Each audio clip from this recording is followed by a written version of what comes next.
હવે આગળ વાત કરીએ તો ભરૂચની ભરૂચ જિલ્લાના પૂર્વ પટ્ટી વિસ્તારમાં આવેલી જીઆઈડીસીમાંથી 10 વર્ષની બાળકી પર દુષ્કર્મની ઘટના સામે આવી છે। સારવાર અર્થે વડોદરા ખસેડાઈ।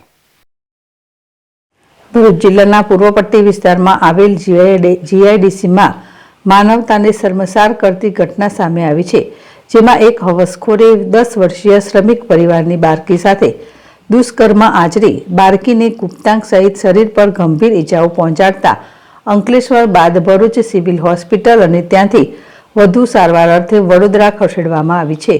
માસૂમ ઝાડીમાંથી લોહીલુહાણ હાલતમાં મરી આવી હતી।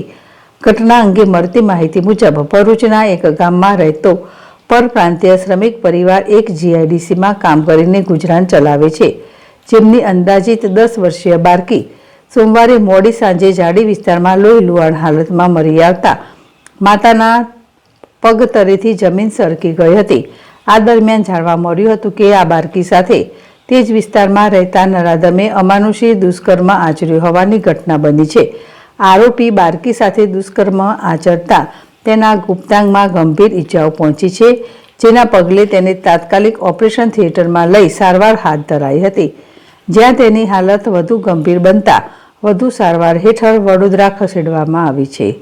ઘટનાની જાણ થતાં જ ઝઘડિયા પોલીસના અધિકારીઓ સહિત અંકલેશ્વર ડીવાયએસપી ડોક્ટર કુશલ ઓઝા પણ સિવિલ હોસ્પિટલમાં દોડી આવ્યા હતા, જેમણે ઘટના અંગે તેમણે જણાવ્યું હતું કે ભરૂચની એક જીઆઈડીસીમાં એક શ્રમિક પરિવારની બાળકી સાથે દુષ્કર્મની ઘટના બનેલી છે। તેને ભરૂચ સિવિલ હોસ્પિટલમાં સારવાર આપીને વધુ સારવાર અર્થે વડોદરા ખસેડવામાં આવી છે। હાલમાં પોલીસે બાળકીની માતાનું નિવેદન નોંધીને હવસખોર આરોપીને ઝડપી પાડવાના ચક્રો ગતિમાન કર્યા છે। યાકુબ પટેલ, ZSTV ભરૂચ।